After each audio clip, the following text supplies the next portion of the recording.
అందుకని పాపం ఆయన ఎక్కడి నుంచి వచ్చాడో ఆయన పుట్టు పూర్వోత్తరాలు ఏంటో చెప్పడానికి ప్రజలకు తెలియజేయడానికి స్పెషల్గా మేము రావడం జరిగింది. ఈ ప్రెస్ కాన్ఫరెన్స్ పెట్టడం జరిగింది.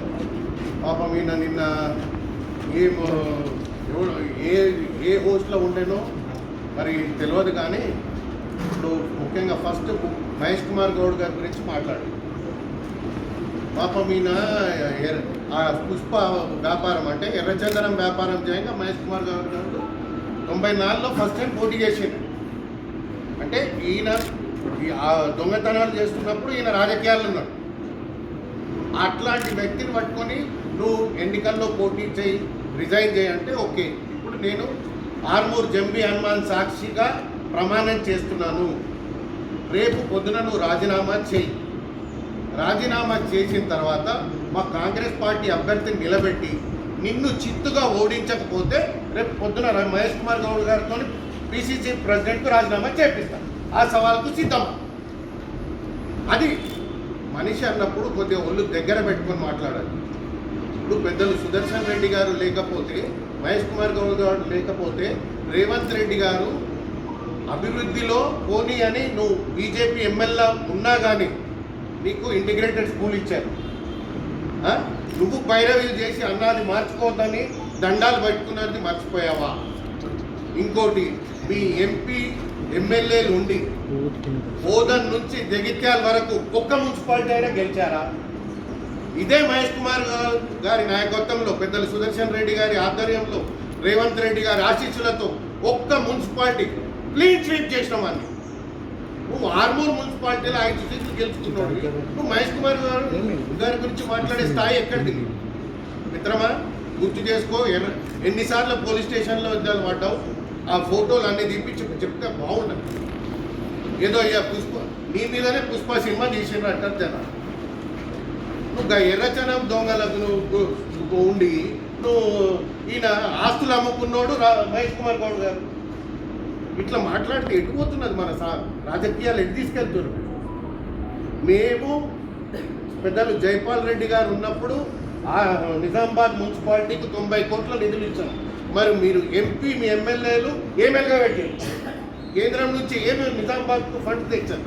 ఏ మున్సిపాలిటీని అభివృద్ధి చేశారు? ఇదే రాకేష్ రెడ్డి బతిమలాడుతున్నాడు, అన్న స్కూల్ ప్లేస్ మార్చకండి అని. అప్పుడు మరి గుర్తురాలే సుదర్శన్ రెడ్డి గారు ఎవరు? పైరవి నువ్వు చేసినావా మేము చేసినాం? మహేష్ కుమార్ గౌడ్ గారు గుర్తురాలే అప్పుడు? అదే మేము అభివృద్ధిని అడ్డుకోవాలనుకుంటే నిమిషంలో వేరే దిక్కు మారుస్తుంటాము. కానీ మా ముఖ్యమంత్రి గారి సిద్ధాంతం కాదు, మహేష్ కుమార్ గారి సిద్ధాంతం కాదు. రాజకీయాలు ఎన్నికల మనం ఇచ్చిన బీజేపీ ఎమ్మెల్యే కానీ పార్టీలకు అతీతంగా మనం అభివృద్ధి చేస్తున్నాం. వాడు కానీ ఇట్లా విర్రవీగి మాట్లాడితే, ఇప్పుడు నేను చెప్తున్నాను బ్రదర్, నీకు ఛాలెంజ్ చేస్తున్నాను. ఆర్మూర్ జంబీ హనుమాన్ సాక్షిగా రేపు పొద్దున రాజీనామా చేయి. కాంగ్రెస్ పార్టీ అభ్యర్థి ఒకవేళ ఓడిపోతే అదే క్షణంలో మహేష్ కుమార్ గౌడ్ గారు పిసిసి ప్రెసిడెంట్కు రాజీనామా చేస్తారు. ఇది నేను ప్రమాణం చేసి చెప్తున్నాను. మేము దేనికైనా సిద్ధం. ఈ సవాల్ని స్వీకరించండి. నువ్వు పోటీ చేస్తావు, అరవింద్ పోటీ చేస్తావు, ఎప్పుడైనా పోటీ అయిన ఆర్మూర్ నుంచి. అగర్ వాళ్ళని ఓడగొట్టకపోతే మహేష్ కుమార్ గౌడ్ గారు నైతిక బాధ్యత వహిస్తూ రాజీనామా చేస్తారు. దీనికి సిద్ధమా చెప్పండి, అప్పుడు మాట్లాడండి. ఇక ఎందుకు మీరు ఎర్రచందనం పైసలు మదం ఎక్కి ఉన్నాయి, మాకేమో కష్టపడే ఆస్తులు అమ్ముకున్న పైసలు ఉన్నాయి. మీలాగా మేము ఇష్టం ఉన్నట్టు మాట్లాడలేము కదా. పాపం ఉన్నాయేమో వాళ్ళ తల్లిదండ్రులు ఇచ్చినాయని అమ్ముకొని రాజకీయం చేసినాడు మహేష్ కుమార్ గౌడ్. నువ్వు ఫకాత్ పోలీస్ స్టేషన్లలో వాడి ఎర్రచందనం పైసలు తెచ్చుకున్నాడు నువ్వు. ఇక నీకు నక్కకు నాగలో కానీ ఈ పోలిక ఎక్కడిది బ్రదర్? అందుకనే రాజకీయాల్లో కొద్దిగా నైతిక విలువలు పాటించండి.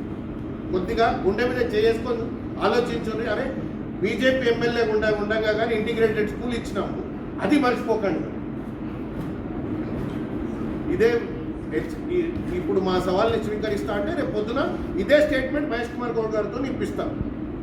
నువ్వు రాజీనామా చేసిన తర్వాత ఎన్నికలకు పోకముందే ఆయన అది పడతావు. ఒకవేళ మా కాంగ్రెస్ అభ్యర్థి ఓడిపోతే నేను నైతిక బాధ్యత తీసుకుంటానని మహేష్ కుమార్ గౌడ్ పత్రికా ముఖంగా చెప్పి వస్తుంది.